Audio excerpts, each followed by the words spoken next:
अमेरिकी बाज़ारों की बात कर रहे हैं, आपने डाउ जोन्स के बारे में भी ज़िक्र किया है, यहाँ भी एक तो बड़ी अच्छी चीज़ ये है कि अब वापस सारे मूविंग एवरेजेस के ऊपर है। लेकिन यहाँ पिछले 2 टॉप को मिलाते हुए मैंने एक ट्रेंड लाइन बनाने की कोशिश की, वो अब बहुत दूर नहीं है। तो इस ट्रेंड लाइन पर बाधा मिलेगी या इसको पार करेंगे?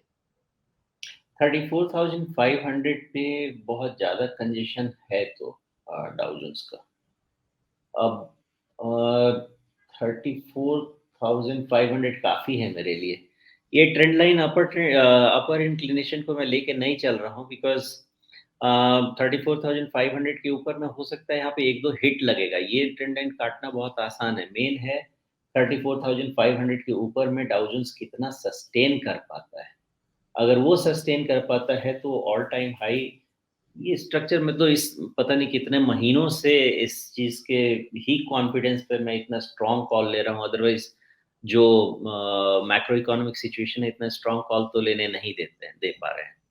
लेकिन मैंने स्ट्रॉन्ग कॉल इसीलिए लिया कि मुझे ऐसा अभी भी यकीन है कि मोस्ट ऑफ द थिंग्स जो हैं वो फैक्टर्ड हैं और प्रॉब्लम न्यू इकोनॉमी में है, ओल्ड इकोनॉमी फ्लरिश कर रही है। और अगर ओल्ड इकोनॉमी फ्लरिश कर रही है तो डाउ जोन्स का सहारा लेके हम इसको ऑल टाइम हाई तक राइड कर सकते हैं। फॉर वन्स तो फॉर श्योर कर सकते हैं। तो जब तक कब 32,500 34,500 ये 2 ही रेंज लेके हम पिछले 2 हफ्ते से चल रहे हैं। अभी भी वही लेके चलेंगे। 34,500 के ऊपर सस्टेन करने लगेगा। मुझे तो लगता है कि ऑल टाइम हाई एक बार डाउ जोन्स फिर से टच करेगा। उसके बाद जो भी कांड होना है वो अलग बात है। लेकिन तब तक तो ठीक-ठाक रहेगा और नीचे में 32,500 साथ में मतलब लगभग 37,000 तक की कहानी बन जाएगी डाउ जोन्स में, आप ये कह रहे हैं। करेक्ट है और साथ में एस-एंड-पी 500 को 4,000 अब देखना ज़रूरी होगा। बिकॉज़ अगर ये स्ट्रेंथ रहनी है तो फिर थोड़ा ब्रॉडर मार्केट में भी स्ट्रेंथ आना ज़रूरी है और फिर एस-एंड-पी 500 को 4,000 लेके जाना पड़ेगा। वो जी। इम्पोर्टेंट है। अच्छा, एक चीज़ दिलचस्प है कि डाउ जोन्स एक तरफ आप कह रहे हैं कि अपने ऑल टाइम हाई की तरफ, जबकि एस&पी 500 जो है, उसमें ऑल टाइम हाई तो बहुत दूर है। अभी आप ठीक पिछला टॉप जो है, वहीं तक पहुँच जाएँ तो वही एक बड़ा माइलस्टोन हो जाएगा। ये बात आपकी समझ में आ रही है।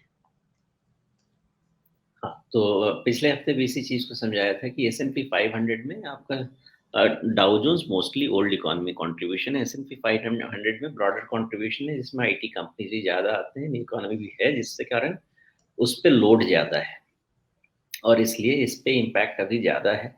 जब तक नैस्डैक नहीं सुधरेगा, ये जो गैप है इन बिटवीन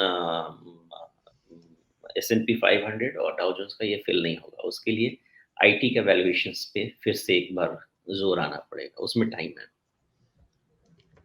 जी। और नैस्डैक क्या यहाँ पर हम ये मान लें कि अब वो जो खतरा था 10,000 के नीचे फिसलने वाला और उसके बाद फिर एक बड़ा ब्रेकडाउन, अब वो खतरा काफ़ी मतलब पीछे छूटता हुआ दिख रहा है? देखिए, यहाँ देख के तो मैं यही कह सकता हूँ कि अब अमेज़न आदमी निकाल रहा है सब आदमी निकाल रहे हैं। मस्क आदमी निकाल रहे हैं, कोई ऐसा इंसान नहीं है जो कि एम्प्लॉयी निकाल नहीं रहा है। तो मुझे लगता है कि नास्डैक ने, मार्केट ने ये चीज़ें फैक्टर कर ली हैं। अब यहाँ से जो भी होगा, अच्छा ही होगा, भले ही वो अच्छा होने में 1 साल लग जाए, वो अलग बात है। लेकिन यहाँ से जी। जितना बुरा फैक्टर करना था, वो नास्डैक फैक्टर कर चुका है, ऐसा लग रहा है। लेकिन जो बात आपने कही कि कोई रनअवे रैली इसमें भी नहीं दिख रही है, तो क्या यहाँ से चले हैं, तो आपका मैंने एक पैरेलल चैनल बनाने की कोशिश की है।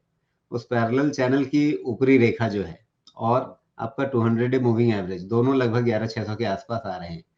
तो यहाँ से 11,000 से अगर चले भी तो 600 पॉइंट ऊपर, इससे ज़्यादा की गुंजाइश क्या अभी नहीं दिखती? बिल्कुल ठीक बनाया आपने। अभी ऐसा ही रहेगा और हो सकता है कि ये रेक्टेंगुलर पैटर्न लंबे समय के लिए फॉलो हो।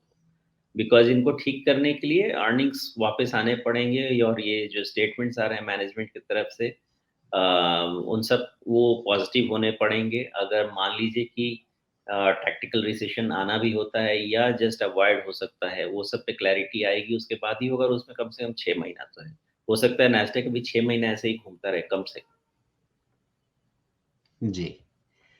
तो नैस्डैक में एक लंबा कंसोलिडेशन अभी आगे चलता रह सकता है और इसी तर्ज पर हमारा आईटी इंडेक्स जो है, वो भी यहाँ से कुछ तेज़ी तो दिखाएगा लेकिन आगे जा कर के उसको भी थोड़ा समय गुज़ारना पड़ेगा, क्योंकि मूल्यांकन की चिंता चिंता दूर नहीं हो रही है। अभी सिर्फ़ एक चिंता दूर हो रही है कि कहीं बिज़नेस एनवायरनमेंट काफ़ी बुरी तरह से डिटेरियोरेट ना हो जाए। वो अभी इन नतीजों में सामने नहीं आया है, लेकिन अ, जो 2 चिंताएँ एक साथ चल रही थी, उसमें एक चिंता हल की पड़ी है। पूरी तरह से रूल आउट अभी शायद नहीं, लेकिन हाँ, नतीजों में या मैनेजमेंट की कमेंट्री में वैसी चिंताएँ नहीं हैं, जैसे कि बाज़ार पहले देखना चाह रहा था या सोच कर चल रहा था कि कहीं वैसा हो ना जाए।